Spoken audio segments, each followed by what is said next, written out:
ఓం శ్రీ పరమాత్మనే నమః. శ్రీమద్భగవద్గీత గీతా ప్రియులకు నమో నమః. ప్రజాప్రతినిధులకు నివేదించిన నవరత్నాలలోని 4వ శ్లోకం, 3వ అధ్యాయము కర్మయోగంలోని 9వ శ్లోకం.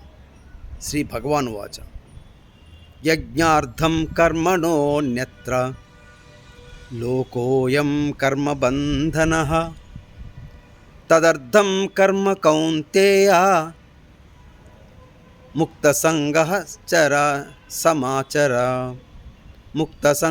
సమాచర. ఓ విశ్వసించిన భారతీయులారా, గీతా ప్రియులారా, మానవుడు కర్మలు కొన్ని స్వార్థంతోనూ, కొన్ని అజ్ఞానంతోనూ, కొన్ని పూర్తిగా సమాజానికి విరుద్ధంగా కొన్ని కర్మలు చేసినప్పుడు ఆ కర్మలు అతన్ని బంధిస్తాయి. అదే కర్మబంధనాలు అంటే.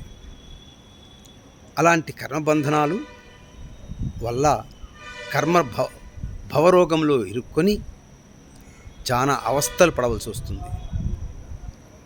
అటువంటి అవస్థల నుంచి విముక్తి పొందడానికి పరమాత్ముడు తదర్థం కర్మ కౌంతేయ, ఈశ్వరార్పణ బుద్ధితో కర్మలు చేయమని సూచిస్తున్నారు.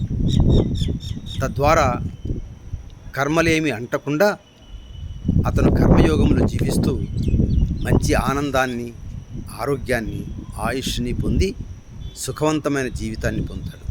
ఓం తత్సత్. సర్వే జనా సుఖినో భవంతు. సర్వే సన్మంగళాని సంతు.